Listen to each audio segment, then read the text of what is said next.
আসসালামু আলাইকুম। আপনারা যে যেখান থেকে আমার সঙ্গে আছেন আপনাদের সকলের প্রতি আমার শুভকামনা।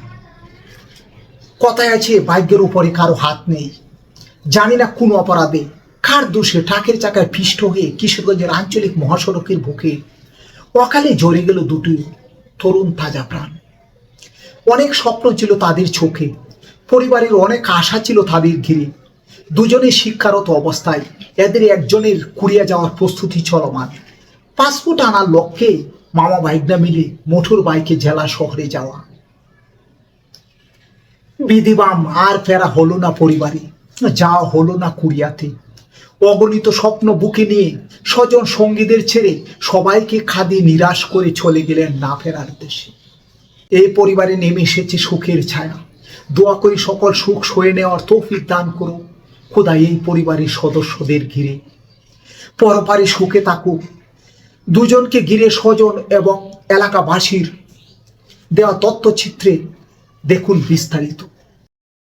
এই দোকানের মালিক কে? সে কোথায় আছে? কখন? কিভাবে? কি অ্যাক্সিডেন্ট করেছে? দুইজন? হ্যাঁ, দুইজন। তাদের নাম কি?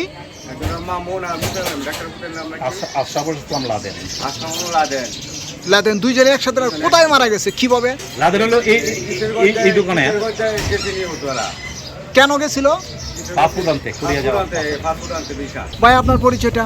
হ্যাঁ, আমি তো হোসেন মাহবুব, সমাজদলিক মানবজীবন বাজিতপুর প্রতিনিধি।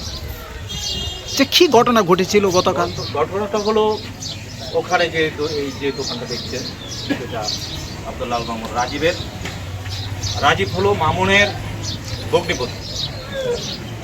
এই মামুন এবং রাজীব ওরা দুজনে, মামুন কুড়িয়া যাওয়ার জন্য সে ট্রেনিং দিয়েছে। সেই ভিসা লাগার পরে পাসপোর্ট আনতে গিয়ে কালকে কিশোরগঞ্জ তারা দুই মামা ভাগ্নে একসাথেই ওরা গেছে। অথচ গতকালও এই দোকানটা মামুনের এই দোকানটা এবং তার ভাগ্নে এই দোকানটা গতকাল সকালেও খোলা ছিল। আজকে তাদের মৃত দেহ পড়ে আছে। মামুন লোক হিসেবে কেমন ছিল? অত্যন্ত ভালো ছিল, খুব ভালো ছিল। দুই ছেলে আশরাফুল ইসলাম লাদেনও খুব ভালো ছেলে ছিল। ভাই আপনার পরিচয়টা? আমার নাম মোহাম্মদ বাচ্চু, আমি 3 নম্বরের সাবেক মেম্বার। 3 নং ওয়ার্ডের বর্তমান ইউপি সদস্য? হ্যাঁ, সাবেক ইউপি সদস্য। মামুন আর আশরাফুল এরা খুব ভালো ছেলে ছিল। হ্যাঁ, কালকে দোকানটা খোলা ছিল, কিন্তু আজকে দোকানটা বন্ধ। কালকে 10-11 দিক দেয় মানে কৃষকের যাওয়ার পথে মানে সড়ক দুর্ঘটনা দুজন মানে নিহত হয়েছে। হ্যাঁ, খুব ভালো ছেলে ছিল ওরা। ঘটনাস্থলে মারা গেছে দুজন? ঘটনাস্থলে মারা গেছে মানে তাকে মারার পরে ওই ট্রাকের সাথে মোটর বাইকের দুর্ঘটনা ঘটেছিল। গাড়ি আর যেমন কোনো মায়ের মুখে খালি না, কিন্তু এইভাবে আমরা আশা করি যে এই সড়ক দুর্ঘটনা যাতে আর কোনো মায়ের মুখ যাতে খালি না। হ্যাঁ, এটাই আমার। মূলত আপনি বলতে চেয়েছেন এই ওয়াকাল মৃত্যুকে আপনারা মেনে নিতে পারছেন না। তার মতো এমন তরুণ প্রাণ ওয়াকালে চলে যাওয়া আপনাদের জন্য একটা হৃদয় বিদারক ঘটনা হয়ে দাঁড়িয়েছে।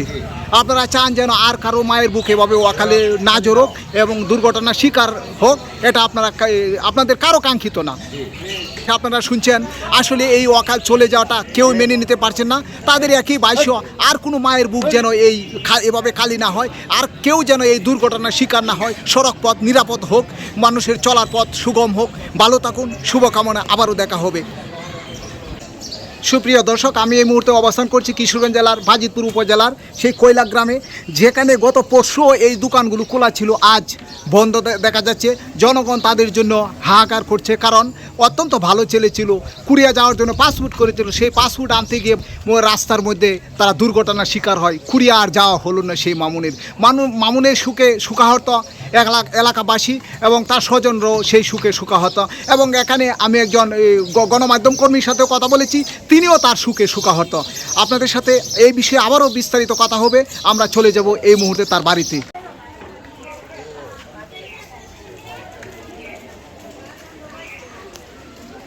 ভাই আপনার নামটা কি? আমার নাম মোহাম্মদ আলী। এই যে মামুন এবং তার ভাগ্নে একসাথে যে সড়ক দুর্ঘটনায় গতকাল নিহত হলেন, তাদের আপনি কি হন? আমার একজন হলো আমার ভাগিনা, আরেকজন হলো আমার মামাতো ভাই, মামাতো বোনের ঘরের বড় ভাগিনা, একটা মাত্র ভাগিনা আমার।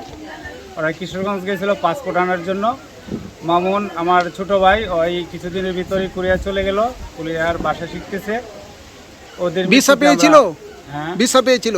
ভিসা পাই নাই, তো প্রসেসিং ছিল আর কি।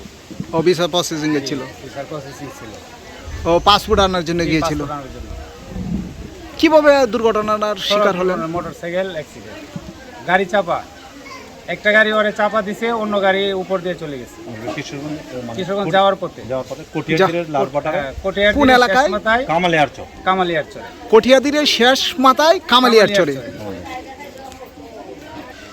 তিনি কি বিয়ে শাদী করেছিলেন? না, আমার ছোট ভাই বিয়ে শাদী করে নাই। দুজনের কেউ বিয়ে করে নাই? না, দুজন কেউ বিয়ে করে নাই। একজন তো সিলেট বিশ্ববিদ্যালয়ের ছাত্র, আর মামা? আর মামা বিএসসি কমপ্লিট করতেছে এবং পাশাপাশি ব্যবসা করতেছে। এই মামুন চলে যাওয়াতে আপনারা সকলেই মর্মাহত। প্রিয় দর্শক, আপনারা শুনছেন ওই বাড়িতে এখন মামুনের বাবার দেখা মিলেনি, তার স্বজনদের আহাজারিও এখনও থেমে থাকেনি। কিন্তু দুঃখজনক হলেও সত্য, বিধিবাম এই যে বিদেশ যাওয়ার প্রস্তুতি নিয়েছিল তার বিদেশ আর যাওয়া হলো না। যে বিশ্ববিদ্যালয়ে লেখাপড়া করতো সিলেট শাহজালাল বিশ্ববিদ্যালয়ে, তার লেখাপড়া এখানেই থেমে গেল। এই পরিবারে যেন আধার নেমে এলো, আর সেই সুখে সুখাহত এলাকাবাসীও, পরিবার পরিজন এবং আত্মীয় স্বজনও সেই সুখে সুখাহত। মামুন সম্পর্কে অনেক কথাই শোনা গেছে, তার মতো ছেলে হয় না। এই এলাকার অনেক সুনাম এবং কৃতিত্বের সহিত তিনি মানুষের সাথে ভালো সদর আচরণ করার কারণে মানুষ এখনও তার সুখে সুখাহত। মামু বাইগনার এই অকাল চলে যাওয়াকে কেউ মেনে নিতে পারছেন না, এমনকি তার স্বজন সহ পার্শ্ববর্তী গ্রামের লোকজনও তার সুখে সুখাহত। গতকাল সন্ধ্যায় তার জানাজা শেষে দাফন করা হয় তার নিজের এলাকাতে। তবে এলাকাবাসী জানান, এই পূর্বে এত মানুষের জানাজায় কখনো ঢল দেখেনি তারা। কারণ তাদের সুনাম এবং তাদের আচরণের কারণেই মানুষ মুগ্ধ ছিল, যেই কারণে অকাল মৃত্যুতে সকলে সুখাহত থাকার কারণে দূর দূরান্ত থেকে এই মামুনদের স্বজনের দেখতে আসেন, এই মামুনের লাশ দেখার জন্য ভিড় করেন সেই বাড়িতে, এমনকি গোরস্থানে পর্যন্ত সেই দৃশ্য দেখা মিলে। আমি সেই নিহত মামুনের ঘরে দাঁড়িয়ে আছি এবং এখানে স্বজনদের আহাজারি যেন থেমে নেই আজও, আর সুখের ছায়া নেমে এসেছে সেই পরিবারে।